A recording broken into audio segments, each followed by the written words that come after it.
Hello everyone, welcome back to my channel. Thank you for answering my poll. You've asked for more application advice on interviews, essays, and everything in between, so now I'm delivering.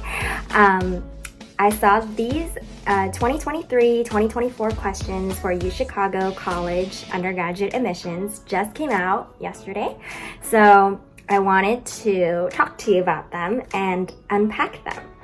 This feels like an unboxing haul a little bit. But yeah, I felt like when I was applying as an undergrad, I was kind of like lost of where to start writing, having writer's block, and just wanting some kind of help or guidance as to like how to get this essay done and yeah, be less stressed out essentially. I read online that a lot of people tend to start their essays early, like the summer before senior year, and that's how I did mine as well when I was applying to colleges. I just felt like having that extended period of time allows you to think, read through your essay, edit, make changes. I mean, there was even a point where I was writing an essay and the day before the deadline, I changed the whole thing completely. And you would think like, wow, how do you do that? Like, well, it's because you're thinking about it for so long that it comes naturally to you. You know what you want to say and you just scrap all the other stuff and you write exactly the essence or the core of your essay. So to that end, let's go and start with the first question, the required one. How does the University of Chicago, as you know it now, satisfy your desire for a particular kind of learning, community, and future? Please address with some specificity your own wishes and how they relate to Chicago. So, like in my other video on application essays, pick apart each word of the question and find out what they're truly asking you so you are answering what they want. So if you start from the beginning, it specifically says, how does the University of Chicago? So you know in that sentence they're asking you to do some research on programs, clubs, classes, professors, what you've heard from students, alumni, how your campus tours went, if you have anything that stood out to you. So mention those. This is the time, this is the place, as you know it now. So it says satisfy your desire for a particular kind of learning. So as you know, the Chicago has a culture of asking provocative essay questions that are intellectually stimulating. It has this environment of creativity, asking questions, and a very inspirational kind of learning environment. So I'm sure you'll see that when you visit campus or attend a class, which are always fun. And it says community and the future. So here's your place to mention students, professors, people you've met on campus, alumni, and the future. So here it does mention your desire for the future. So I would relate that to yourself in terms of how you see yourself growing up and what kind of learning or education you want to build in terms of having a well-rounded viewpoint of society and why you want to learn here, essentially. So it said address with specificity your own wishes. So be very clear what you hope to get out of this experience and what you want to learn, whether that's a major. I know some people might be undecided, but yeah, as much as you know to an extent of what you want to do and study, and then how they relate to Chicago. So here they're being very clear that they want to see what your goals are and ambitions and then tie it back to the school. So like UChicago is the best economics program, so if you want to major in economics, that makes sense. If you mention a program that we don't have right now, then it's kind of awkward. So yeah, I think this first question is pretty straightforward. Okay, moving on to the fun questions. I saw a really cool YouTube video and Instagram reel of it when they were introducing the questions, so I recommend you watch that and just get a feel for the fun atmosphere, maybe lighten the mood a little bit. Yeah, so these are the extended essays. You only have to pick one, which is good because there are 7 options. I feel like we as people love options, but then it's kind of like analysis paralysis. You don't know which one to choose. Okay, so number 1, exponents and square roots, pencils and erasers, beta decay and electron capture. Name 2 things that undo each other and explain why both are necessary. So I think this one is quite interesting because it mentions things that are, so to say, opposites. Like the easiest example, the pencil and eraser, like you write with an eraser with it. So it kind of shows like you create and destroy at the same time.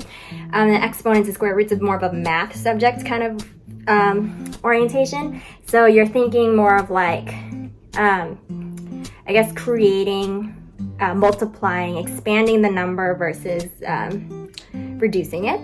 And then beta decay, electron capture, it's more of the science part. I feel like if you don't understand any of these things or what's going on, don't worry about it. I think with these essays, they just want to know who you are and how you think. If you're not like a major like math person or science person, you don't have to be. You don't need to do research or be like finding definitions of what's going on.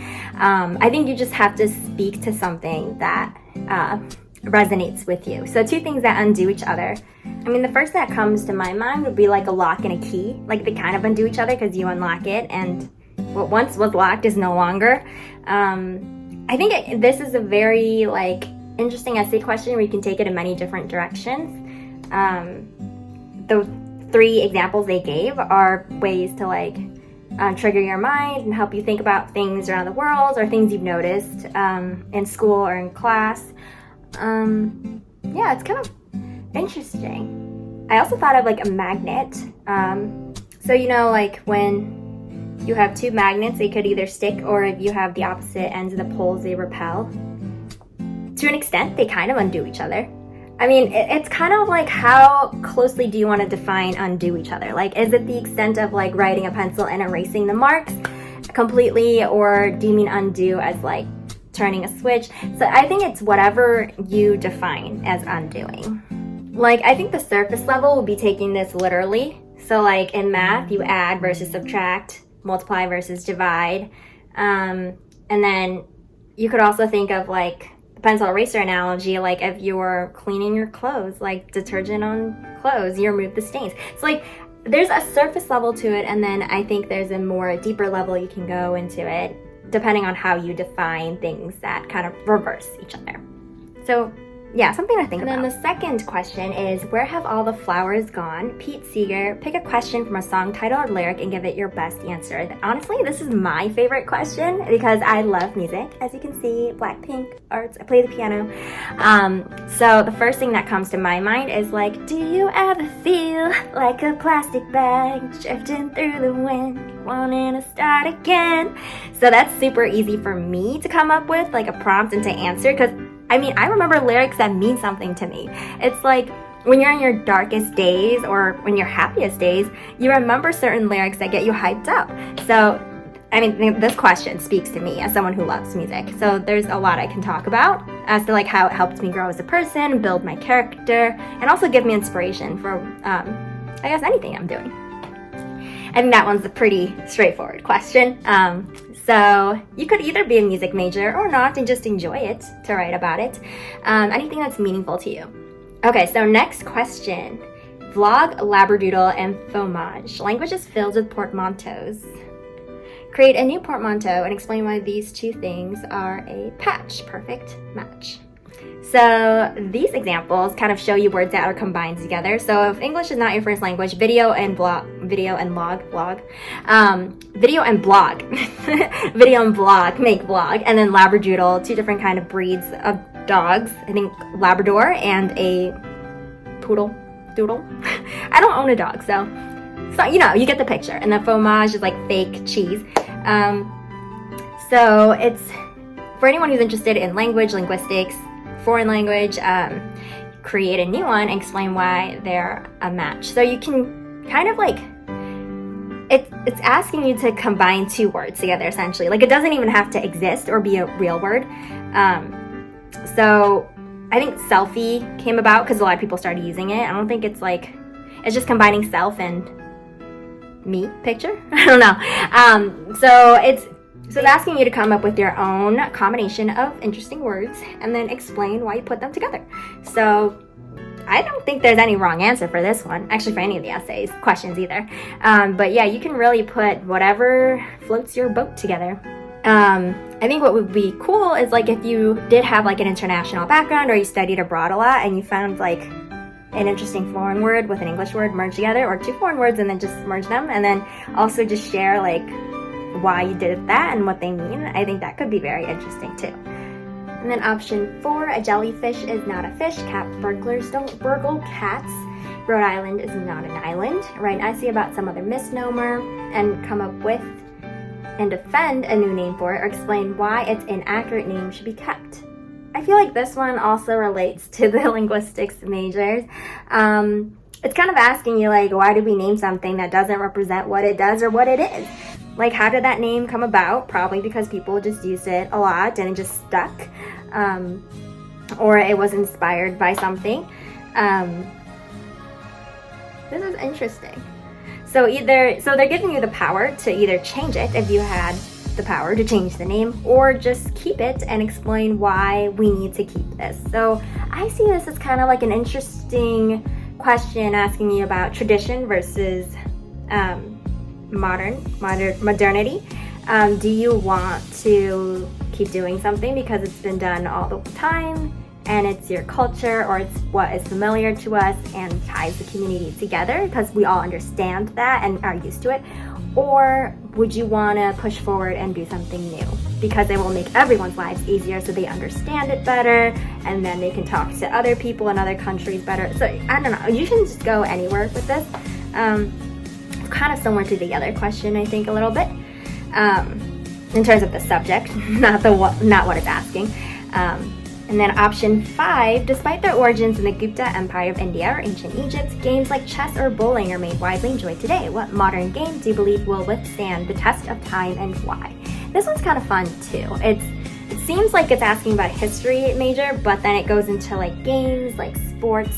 So if you're an athlete or you just like games, like video games or board games, anything really, you just have to explain why do you think that people in the future will continue to play it. And if you did like the history route, I would think about it in terms of like the Olympics and what kind of games came from there and stayed throughout time to our Olympics, modern day Olympics today. So then what modern game I think could be something you enjoy, so that ties to your own personal life and not just something you pick out of thin air. I know my friends like pickleball or cricket. I'm not that familiar with that, but I mean, I think it's been here for a while, so I think you could pick long-standing games too and explain why it would keep going on. And when it comes to values, it could either be like there's a lot of skill or strategy involved, or you get to play with a team and it builds community. I think there's a lot of different directions you can go with this one. And then option 6, there are unwritten rules that everyone follows or has heard at least once in their life, but of course some rules should be broken or updated. What is an unwritten rule that you wish didn't exist? Our custom is to have 5 new prompts each year, but this year we decided to break with tradition.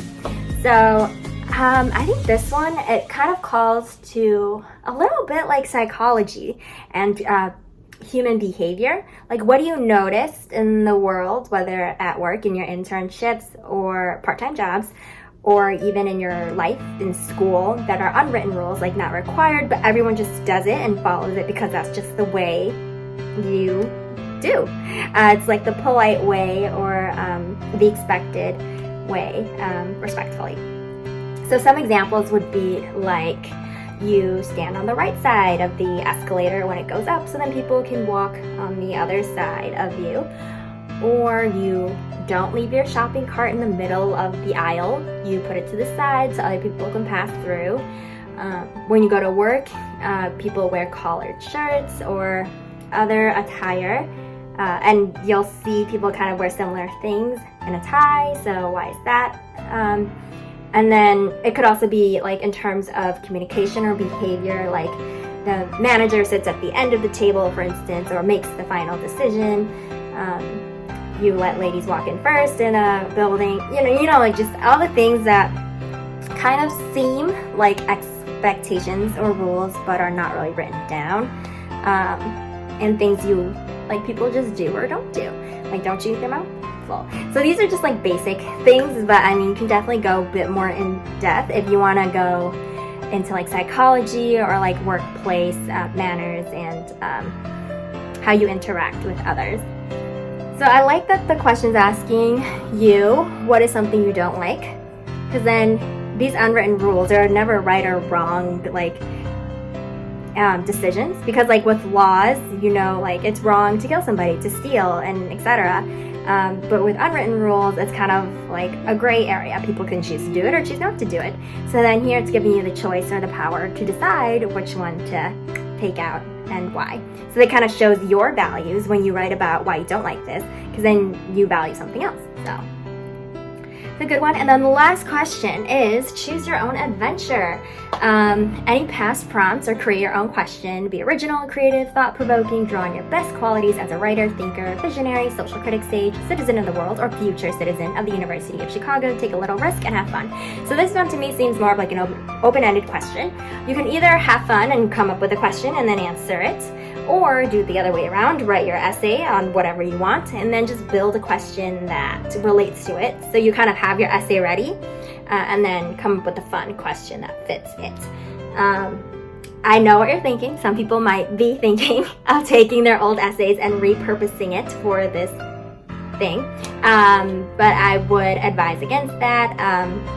Because I think this one is really encouraging you to take a risk and just be creative and out there. And if you take an essay that you've written before that's probably structured for a clear question, it'll be hard to do that. In terms of like tips for inspiration, I find the most inspiration is when I just have a blank piece of paper and I let my stream of consciousness run. So write whatever you want, no limits. It could be wild, it could be free. I mean, no one else is reading it except you for the first draft. So just write literally funny stuff, humor yourself, keep yourself going. I think that's where the inspiration comes from. I mean, in class, we even had an exercise where we came up with 100 ideas together with my 4 teammates, and we sat there for 3 hours.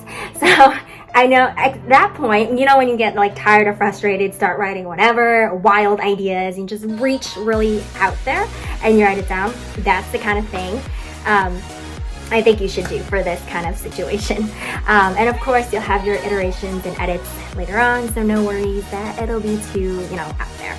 But I hope this kind of unpacking the questions, talking about it, brainstorming it together, and clarifying what they want to know about you was helpful. If you did get this far into the video, please give me a thumbs up so I know you enjoyed it, and comment below any questions or concerns you have, or any comments. I love hearing from you, and if there's any other content you want me to do for the next videos. So thank you so much for watching. Remember to like, comment, and subscribe. Bye!